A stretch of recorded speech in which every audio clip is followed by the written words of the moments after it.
नमस्ते दोस्तों। क्या आप प्रकृति प्रेमी हैं? क्या आपको ऑफिस की चार दीवारी में बैठकर काम करने के बजाय खुले जंगलों और पहाड़ों के बीच काम करना पसंद है?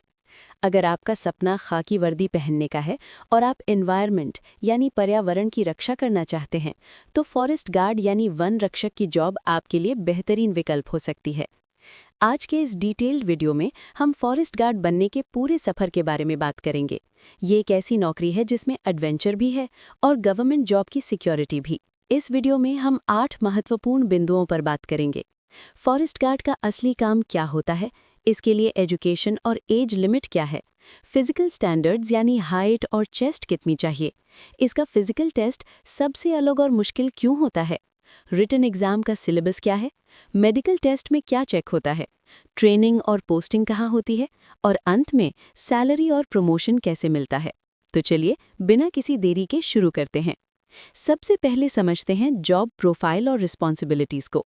दोस्तों, फॉरेस्ट गार्ड वन विभाग की सबसे महत्वपूर्ण इकाई होती है। आप इसे जंगल का पुलिस सिपाही कह सकते हैं।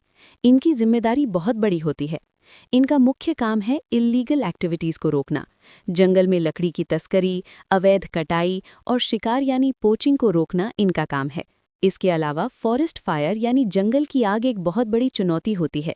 गर्मियों में आग लगने पर फॉरेस्ट गार्ड को ही अपनी टीम के साथ सबसे पहले मोर्चा संभालना पड़ता है। आपको वाइल्ड एनिमल्स की गणना यानी सेंसस में भी हिस्सा लेना होता है और ये सुनिश्चित करना होता है कि जानवर इंसानी बस्तियों में न घुसें। यानी ये जॉब आसान नहीं है। इसमें आपको फिजिकली और मेंटली बहुत एक्टिव रहना पड़ता है। अब बात करते हैं एलिजिबिलिटी क्राइटेरिया यानी योग्यता की। Education qualification. ज्यादातर राज्यों में जैसे कि MP forest guard, UP forest guard या राजस्थान फॉरेस्ट गार्ड के लिए अब मिनिमम क्वालिफिकेशन 12th पास यानी इंटरमीडिएट कर दी गई है। अगर आपने किसी भी मान्यता प्राप्त बोर्ड से 12वीं पास की है तो आप अप्लाई कर सकते हैं। कुछ राज्यों में अभी भी 10th पास पर भर्ती होती है, लेकिन 12th मानकर चलना बेहतर है। Age limit. जनरल कैटेगरी के लिए उम्र सीमा आमतौर पर 18 से 28 वर्ष के बीच होती है। हालांकि छत्तीसगढ़ और मध्य प्रदेश जैसे राज्यों में ये 30 या 33 साल तक भी हो सकती है। अगर आप एससी, एसटी या ओबीसी कैटेगरी से हैं तो आपको सरकारी नियमों के अनुसार 3 से 5 साल की एज रिलैक्सेशन मिलती है। अब आते हैं सबसे क्रिटिकल पार्ट पर, फिजिकल स्टैंडर्ड्स यानी पीएमटी पर। पुलिस की भर्ती और फॉरेस्ट गार्ड की भर्ती में यही सबसे बड़ा अंतर है। यहाँ फिजिकल फिटनेस बहुत मायने रखती है। हाइट। मेल कैंडिडेट्स के लिए औसत हाइट 163 सेंटीमीटर होनी चाहिए। फीमेल कैंडिडेट्स के लिए औसत हाइट 150 सेंटीमीटर होनी चाहिए। नोट: अगर आप पहाड़ी क्षेत्र या एसटी कैटेगरी से हैं तो हाइट में छूट मिलती है। चेस्ट। पुरुषों के लिए सीना 79 सेंटीमीटर होना चाहिए और उसमें 5 सेंटीमीटर का फुलाव यानी एक्सपेंशन जरूरी है। महिलाओं के लिए भी कुछ राज्यों में चेस्ट मेजरमेंट अनिवार्य कर दिया गया है। अब बात करते हैं उस टेस्ट की जिससे 50% बच्चे बाहर हो जाते हैं, फिजिकल एफिशिएंसी टेस्ट यानी पीईटी की। दोस्तों, फॉरेस्ट गार्ड का फिजिकल टेस्ट पुलिस या आर्मी से बिल्कुल अलग होता है। इसमें दौड़ नहीं होती बल्कि इंड्योरेंस टेस्ट होता है। आपको पैदल चाल पास करना होता है। मेल कैंडिडेट्स को 25 किलोमीटर की दूरी 4 घंटे में पूरी करनी होती है। फीमेल कैंडिडेट्स को 14 किलोमीटर की दूरी 4 घंटे में पूरी करनी होती है। सुनने में ये आसान लग सकता है, लेकिन 25 किलोमीटर लगातार चलना, वो भी समय सीमा के अंदर, बहुत मुश्किल होता है। कई बार ये टेस्ट ऊबड़ खाबड़ रास्तों पर लिया जाता है। कुछ राज्यों में तो लड़कों को अपनी पीठ पर 10 किलो या 25 किलो का वजन यानी सैंड बैग लेकर भी चलना पड़ता है। इसलिए इसमें स्पीड से ज़्यादा स्टैमिना की ज़रूरत होती है। अब जानते हैं रिटन एग्जाम और सिलेबस के बारे में। जब आप फिजिकल स्टैंडर्ड्स पूरे करते हैं तो आपको रिटन एग्जाम देना होता है। ये एग्जाम 100 मार्क्स का होता है और इसमें नेगेटिव मार्किंग भी होती है। इसके सिलेबस को 4 हिस्सों में बांटा जा सकता है। जनरल नॉलेज यानी जीके। इसमें भारत और विशेष रूप से उस राज्य का जीके पूछा जाता है जिस राज्य के लिए आप अप्लाई कर रहे हैं। जनरल साइंस और एनवायरनमेंट। चूंकि ये फॉरेस्ट की जॉब है तो इसमें पर्यावरण, पेड़ पौधे और वन्य जीवों से जुड़े सवाल जरूर पूछे जाते हैं। मैथमेटिक्स और रीजनिंग। 10th लेवल का गणित। लैंग्वेज, हिंदी और अंग्रेजी भाषा का ज्ञान। हिंदी में व्याकरण पर अच्छी पकड़ होना जरूरी है। Medical test. एग्जाम और फिजिकल पास करने के बाद मेडिकल होता है। इसमें सबसे ज़रूरी है आपकी आई साइट। चश्मा लगाने वाले भी अलाउड होते हैं, लेकिन पावर एक लिमिट में होनी चाहिए। आपको कलर ब्लाइंडनेस नहीं होनी चाहिए। इसके अलावा फ्लैट फुट और नॉक नीज भी चेक किए जाते हैं, लेकिन पुलिस भर्ती के मुकाबले यहाँ मेडिकल थोड़ा कम सख्त होता है। अब बात करते हैं ट्रेनिंग और जॉब पोस्टिंग की। सिलेक्शन के बाद आपको 6 महीने से 1 साल की ट्रेनिंग के लिए भेजा जाता है। ट्रेनिंग सेंटर्स अक्सर घने जंगलों या नेशनल पार्क्स के पास होते हैं।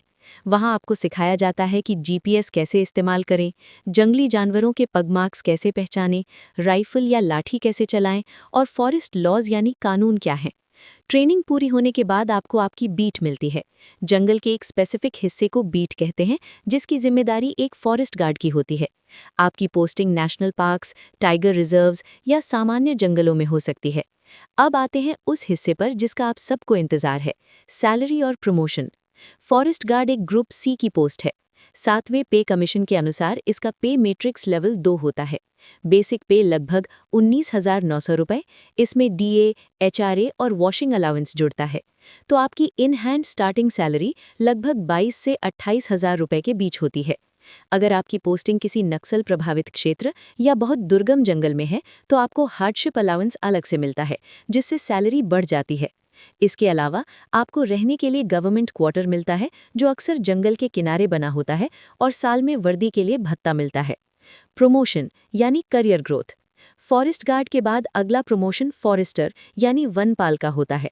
फॉरेस्टर के बाद आप डेप्यूटी रेंजर बनते हैं, और अगर आपका रिकॉर्ड अच्छा रहा और आपने डिपार्टमेंटल एग्जाम पास किए, तो आप फॉरेस्ट रेंज ऑफिसर यानी रेंजर तक भी पहुंच सकते हैं, जो कि एक गजेटेड ऑफिसर की पोस्ट है। जॉब के चैलेंजेस यानी सच्चाई। दोस्तों, ये स्क्रिप्ट अधूरी होगी अगर मैं आपको इस जॉब की चुनौतियों के बारे में न बताऊं। ये 24/7 ड्यूटी वाली जॉब है। कई बार आपको ऐसे इलाकों में रहना पड़ता है जहां मोबाइल नेटवर्क नहीं होता। जंगली जानवरों और लकड़ी तस्करों से हमेशा खतरा बना रहता है। इसलिए ये जॉब सिर्फ उनके लिए है जो निडर हैं और प्रकृति के करीब रहना चाहते हैं। तैयारी कैसे शुरू करें? टिप्स। आज से ही पैदल चलने की प्रैक्टिस शुरू करें। हफ्ते में एक बार लंबी दूरी यानी 10 से 15 किलोमीटर चलने की कोशिश करें। अपने राज्य की जनरल नॉलेज और एनवायरनमेंट साइंस की किताबों को पढ़ना शुरू करें। पिछले साल के पेपर्स जरूर सॉल्व करें। तो दोस्तों, ये थी फॉरेस्ट गार्ड बनने की पूरी जानकारी। ये एक बहुत ही सम्मानजनक नौकरी है, जहां आप सीधे तौर पर धरती को बचाने का काम करते हैं। अगर आपके मन में फिजिकल टेस्ट या मेडिकल को लेकर कोई भी छोटा सा भी डाउट है, तो कमेंट बॉक्स में ज़रूर लिखें। मैं हर कमेंट का जवाब देने की कोशिश करूंगा। अगर आपको ये जानकारी काम की लगी हो, तो वीडियो को लाइक करें और अपने दोस्तों के साथ शेयर करें। चैनल को सब्सक्राइब करना न भूलें, ताकि अगली वीडियो आप मिस न करें। जय हिंद, जय भारत। अगर आपको ये जानकारी काम की लगी हो, तो वीडियो को लाइक करें और अपने दोस्तों के साथ शेयर करें। चैनल को सब्सक्राइब करना न भूलें, ताकि अगली वीडियो आप मिस न करें। जय हिंद, जय भारत।